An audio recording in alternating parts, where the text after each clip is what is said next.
Alright, hey, what is up? I'm gonna read my review for Watch Dogs Legion. Couple things I want to say real quick before I get into my review. There are a few things I actually learned. I was wrong about a couple spots in my review.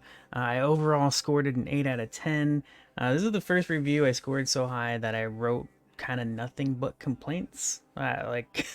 Because I'm playing, this is the third game and I love the first two games. The first one is still my favorite when it comes to gameplay and replay value, but now I think the campaign of Legion is my favorite. It's much shorter. It's a very short campaign, but I love the campaign stories. Um, One overall is still the best game out of all three. But yeah, so this will be an interest. This was an interesting review for me to write, and I didn't even realize it as I wrote it. Like I wasn't, I just had a lot to say because there's a lot of comparisons I make to the first two games, which I feel is kind of normal, natural kind of a thing since I love the first two games so much. So I do enjoy Legion very much. I did give it an 8 score overall out of 10. Let me read you what I wrote. All right. When I first started Watch Dogs Legion, I was really impressed by the new feel of not only the melee combat, but the story as well. After a couple hours, I started to notice some differences from the first two games that I did not like. After several hours of playing, I was struggling with enjoying the new game that removed so much of what I loved about the first two. 15 hours in, I kept thinking that the developers sucked the fun out of the series. First, Watch Dogs Legion removed the option of hacking citizens in the world, as well as ATMs to gain money. It is not easy getting money in this game, even though there are opportunities available through certain recruits, but nothing in Legion compares at all to the earnings you get in the first two games. This really sucks when it comes to customizing characters because there's quite a bit of wardrobe material to play with. It takes forever to unlock because the best stuff is super expensive. I'm still buying clothing from the stores after I've completed the game, and I even got a trophy for spending more than 100,000 on clothes, but I do have my favorites now. Second, you cannot buy cars in Watch Dogs Legion. Third, you cannot use melee or ranged weapons that opponents drop. All of my complaints are tied into the new recruiting gameplay mechanic. Instead of hacking citizens and ATMs for money, you recruit people that have a certain car, weapon specialty, or income. In comparison to the first two games, this feature sucks ass. If Legion were the first game in the series, none of this would have bothered me as much. Even after completing and finding the campaign to be amazing, I think these were really stupid decisions. The recruitment feature itself is really freaking cool. When I first saw the developers discuss it and share information, I was worried about the story and how it would play out without a protagonist. But Watch Dogs Legion does have a protagonist. You are DedSec. The story is all about DedSec as a whole, and each character ties in pretty nicely. It was definitely odd at first, gameplay and story-wise, it's quite different. But the team behind this game made it work so dang well. This is the best campaign of the three games so far to me. There are plenty of things that bother me. I still think that the first Watch Dogs has the very best replay value when it comes to repeatable fun side content. I still miss the crap out of digital trips, and I do not understand why the team decided not to bring them back yet again. They were amazing. Then there's the AI in Watch Dogs Legion. It's horrendous. I still get my butt kicked when I'm surrounded by enemies, but there's a consistency with enemies not noticing you take down enemies standing right next to them. They also won't notice you from stealth mode unless you are directly in front of them. If you're to the side, it's like you're behind them. Also, running over people in the streets does nothing. Nobody gets alarmed, nobody calls the police, nothing happens. And if you do end up in a cop chase for whatever reason, you can escape them by taking 3 turns on the street. It's nonsense. This is all true. Audio logs can only be listened to while in the menu system. Why was that changed? In both 1 and 2, you listen to them as you move through the world. And then, of course, a patch happened that fixed that. So now that's. But I'm just reading you my review. It has been patched. You can listen to audio logs as you play now. There's just so many things about this game that are actually worse than the first two. It's crazy to me that I struggled for so long with this, and after it all, I think it's the best game in the series. Once I got much further into the game, probably 20 hours, and started moving further into the campaign missions, it started blowing my mind. The story is great, the missions are often unique and special, the environments are insanely epic. It rocks. And that like one line right there, like it was like what 2 sentences. That's like the only positive thing I said. It's all just right there, boom. Like the story is great, the missions are often unique and special, the environments are insanely epic. It rocks. Like that's all correct. That's why I scored the game an 8 out of 10. Watch Dogs Legion could still use some polish when it comes to the melee combat. They kind of turned it into a brawler early on, but once I unlocked characters with badass abilities such as the Hitman class and weapons, I stopped doing normal melee combat as often. But if they were to polish it, fighting against walls always sucks in games where melee combat isn't the main focus, so that would be one place to work on. Also, the parry system could use some work and more animations along with the melee itself. I would love to have seen more customization options, such as a barber where we could give our characters haircuts and dyes. Ubisoft Toronto did a great job creating unique characters, but of course it would have been nicer to have more options. Speaking of customization, no game should ever offer DLC that gives you something a million times better than what you can earn in-game. Especially when you've already paid for the game itself. Why don't developers and publishers realize this? That's when you can tell they really do not care what the player feels when it comes to that kind of thing, and it sucks so bad. It feels cheap, we feel ripped off, and I'm pretty sure most older gamers hate it. Seems the industry would rather normalize screwing over younger people that don't know better and making them think it's a feature. Us older gamers remember earning all this stuff for playing the game. It's general rant as it happens in almost every single game now. Ubisoft is definitely one of the worst nickel and dimers. I still love their games, but this is bullshit.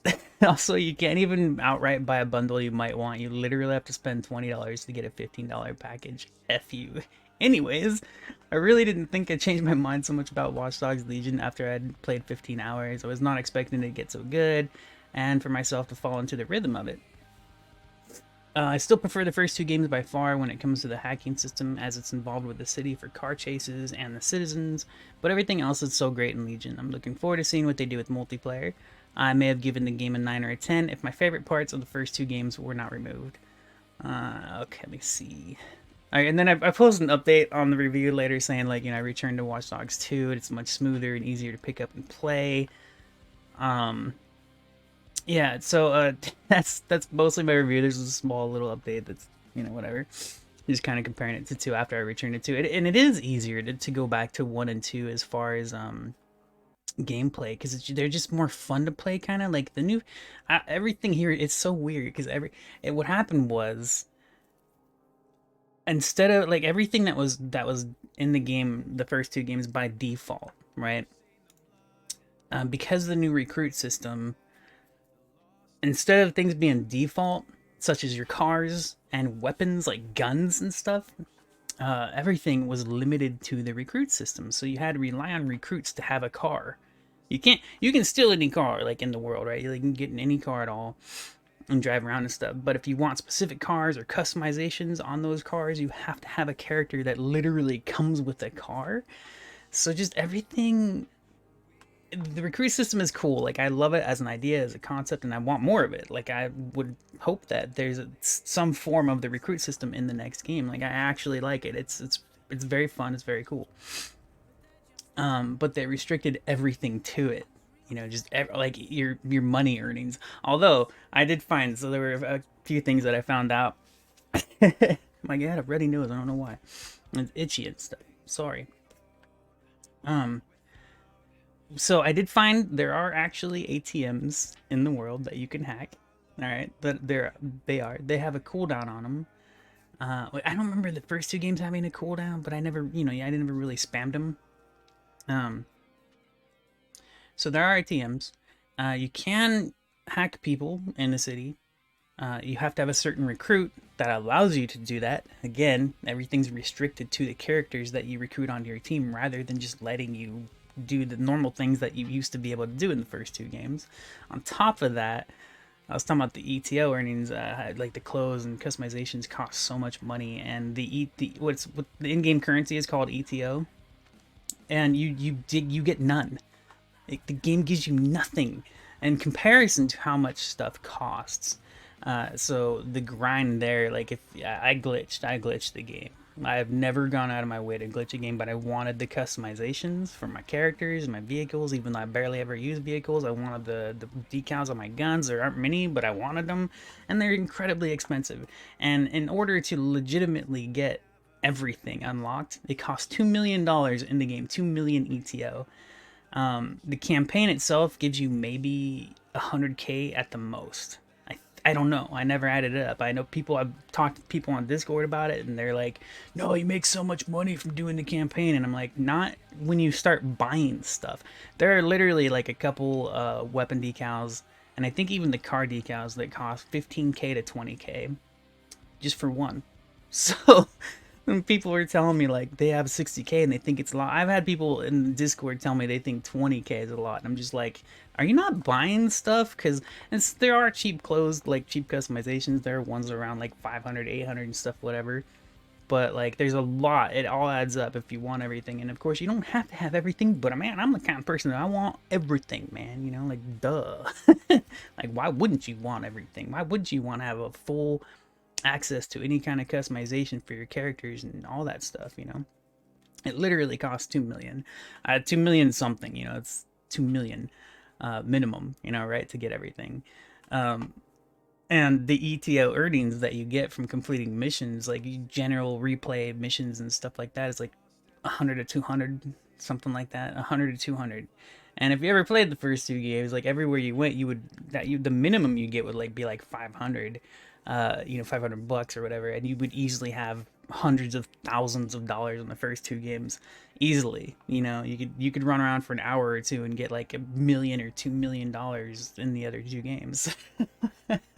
So at this one, you get nothing. You get no money, man, and so it's horrible. And of course, you don't need the money. It's just it's a huge complaint. So I actually glitched the game. There's a glitch. It's been fixed literally just today as I'm recording this. It was literally fixed this morning.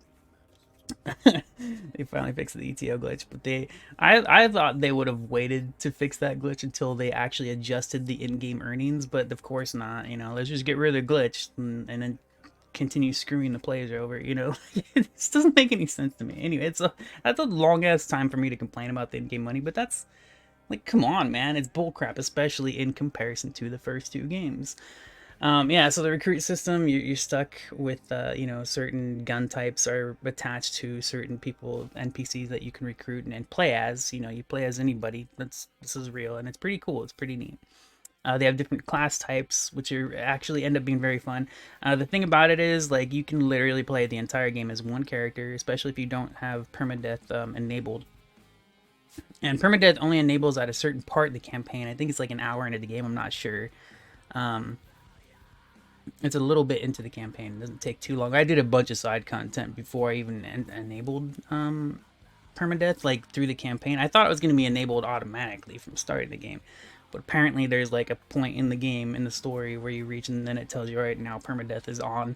You know, good luck not dying, kind of. But it's not enabled immediately. But if you play the game normally, you can, you know, die on whoever, and your characters go on a cooldown. Basically, they go into the hospital, and you choose a different character to play as. But you can beat the entire game as one recruit, and you don't need special abilities. So there's nothing wrong with that. You just never get a real opportunity as you play through the game normally. Like you never really are taken through the opportunity of experiencing each class for what they offer. And that's fine. Like, you know, I think that's fine. You have, you know, you kind of take that upon yourself. But the campaign is really short. The replay value is not a lot. After you beat it, replay value is, there's just not a lot, especially in comparison to 1. But 2 is the same way, though, in comparison to 1. 1 is the best when it comes to being able to continue playing the game after you beat it. And of course, you could keep playing it. Like, I'm on a brand new game. I started a new game that they don't even have New Game Plus yet. They're going to be patching that in. And I just started a new game. I didn't want to wait for a New Game Plus, and I wanted to play again because I really liked it. I haven't beaten my second playthrough yet, and I might do that today. I don't know. But it's really weird because I like the game a lot, but all of my complaints are tied into that recruit system, and it's kind of sucks because the recruit, like, I like the recruit system. I actually really like it. Just the restrictions that they forced on it, which it's like they're trying to make you experience the new gameplay mechanic. You know, it actually reminded me a little bit of Batman Arkham Knight, where, you know, they added this Batmobile into that game, and it was incredible. I loved driving the Batmobile. Like, I loved it. The controls were great. It was fun to play. It was awesome. They did so much cool stuff with it. But like during the main campaign, not counting side content, the main campaign was so focused on the Batmobile. Like, everything you did was Batmobile related. And, you know, you didn't play Batman Arkham games for vehicle combat, you know, throughout the series. So it was a little annoying, right? Like, it was, you definitely noticed. I remember I wasn't the only one that complained about that. And I loved the Batmobile, but I was like, what? Give me more dual play. That's what I wanted. I loved to dual play in Arkham Knight, man. That was awesome. And that's kind of what Legion did, is they focused too much on restricting to their new mechanic. And I understand it, right? 'Cause it makes sense because it's the new thing, but you gotta remember, this is the third game. We still need that freedom from the first two that made it so much fun. You know what I mean? But yeah, so oh yeah, the classes. That's why there's classes. There's like 6 classes, I think. They don't really call them classes, but they're specializations in the game. They're basically kind of classes, and it took I really had to go out of my way to play them and to really get a feel for them because I had my preference. I found one class. It was the Hitman. And I love the Hitman. The Hitman basically allows you, as long as you have your gun out, you can run up to an enemy and just instantly take them down. Instantly do a takedown. Because the melee combat is new. It's kind of like a brawler now. If you do melee combat, there's counterattacks and you have to hit enemies multiple times. And then you get recruits that can do more damage during melee combat. A lot of stuff is really cool. Like, it's there's so many restrictions in comparison to the first 2 games, but what they did with the recruit system is really cool. So yeah, so the classes though, like that's what I was talking about. You never really get forced into playing them and experiencing each different specialization throughout the campaign. There's no reason to. Like, you could play the entire game as a regular old lady if you wanted to. You probably have a hard time because the old people in the game, they have like these weaknesses, right? Like, they don't really have pros, they just have cons. So it's for fun. You want to play like an old lady and try to get through the whole game. Good luck, have fun with that, you know. But yeah, there's specializations that you can get, and they're really fun to play. I actually, after beating the game and I was playing several hours, I was just like, just having fun screwing around with the recruit system. I always wanted to make my own perfect team. That's actually why I started a second playthrough, because the replay value after beating the game is just not a lot. So I was like, you know what? I'll just start a new game and perfect my team that way, because I already know how to play, I've experienced it, I know what's going on. So my second playthrough is specifically to create like the team that I wanted, and it's not easy. Oh my gosh, it's not easy. It is a pain in the butt. Um, but it's cool though. Like, so I went out of my way to play each of the different specializations, and they're actually all very fun. I would never think any one of them was required for a thing. They kind of give you different play styles.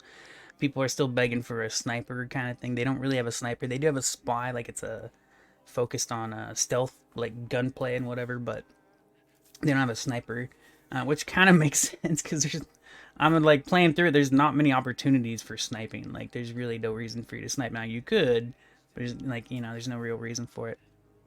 Anyways, I went on and spoke about this a lot longer than I was expecting to because my review was much shorter and I went just double the time of my review. I had a lot to say. I have been thinking about, my plan was to write a second review because I learned some stuff, especially when it came to the hacking complaints I had. I was like, oh, you can do these things, but it's very restricted. Like the one I was talking about where, if you played 1 and 2, where you hack people and you steal money from them.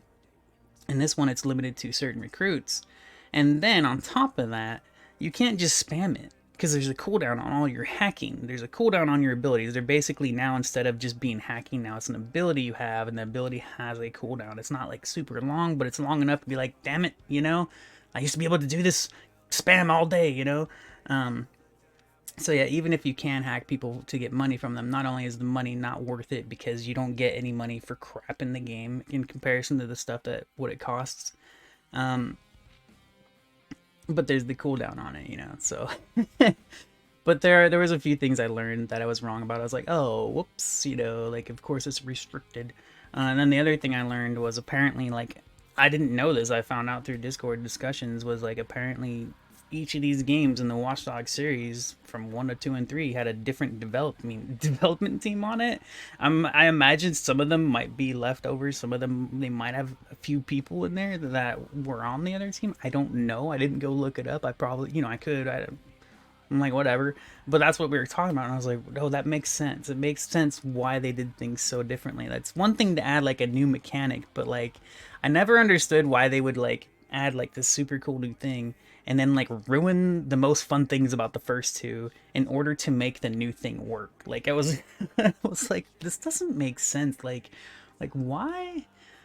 So I conceptually, and I get it, there's a lot of things I understand why they went the route they did, but some of this I'm just like really, So anyways, yeah, so 8 out of 10, man. I love the campaign. I've talked to people who hate the campaign. They don't like the stories. I love the stories. Oh my gosh, the biggest problem I have is it's really short. I didn't notice it. My first playthrough, I had a minimum of 40 hours played. I was doing everything, collecting stuff. I didn't even collect everything my first playthrough. The recruit system is a big time waster. It's a time sinker because, like, especially if you're in your mind, you want to recruit like your favorite characters, your favorite profiles, and stuff like that. You want to get the best characters. That is not easy, and it's a huge time sink. There are spawn points for the certain specializations. If you look it up on YouTube, you can find like YouTube showing you where to go for certain types of specializations and stuff, which is kind of cool. It also sucks that they have spawn points instead of being random everywhere. Like that drives me nuts. I'm like, really? But it's cool. It's a cool game, man. Another thing that bugs me is the way the NPCs look. They have a lot of unique looking NPCs that are just amazing. It's just like, whoa, I have to recruit this one. And then, but there's a lot of mirrors too, though. So even when it comes to like their specializations, their profile stuff, you'll see like one person mirrored exactly the one you just looked at a second before. It's interesting, but overall, like I mean, it's really cool. It's really really cool.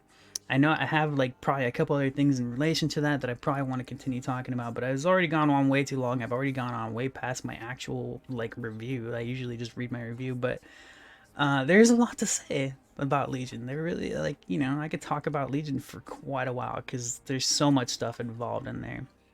And it's just, I'll never get over how funny it was to me after I wrote my review and I was reading it and proofreading and, making sure I wrote it the way I wanted it to write it. And I'm just like, dude, I even had my sister read it because I was like, what do you think of this? Because I felt weird. I was like scoring this at 8 out of 10, and I mean that with my heart. Like I love it. Like I love it. One is a 10/10 for me. One is a 10/10, and two is a 9/10 for me. That's how I rate each of them. It's like a 10, 9, 8, in that order. 1, 2, 3. That's funny. I had my sister read it, and I knew this. I kind of expected this response from her, but she was like, "It's good, but I don't understand how you scored an 8." And I was like, right? And I'm like, crap. And that was my first thought too, because I wrote this and I'm like, I really don't want people to get the wrong idea because I love the game, but like I do have a lot of complaints in comparison to 1 and 2, so it's just funny. It's just like, man. But again, I don't know if you probably haven't seen it, whatever. I finally uploaded, or I'm going to be uploading the same time. My Marvel's Avengers review, I talked about it, how like, my review score is not a critique based on a point system. My review score, if I'm scoring at something out of 10, is my overall enjoyment. Critiques, I don't care. Like I'm not gonna score a game a 6 because of like I could not possibly like downgrade my score for Watch Dogs Legion just because I have so many complaints about it. Like I still loved it, like I still had a fun time, and I look forward to finishing my second playthrough. Like I want to. I very much look forward to continuing to recruit my favorite team and try to get my perfect team together, which is really hard. I've filled up now. It's really hard to start getting rid of characters to replace them with another one that I would rather have. It's I'm at that point. I'm like, oh my gosh. But yeah. Anyways, I'm gonna end this now because it's gone on way too long. If you want to talk to me about it or ask questions, whatever, feel free. I might come back and make another video to answer questions if it comes up, which it never does. So, anyways, I'll talk to you later. Bye.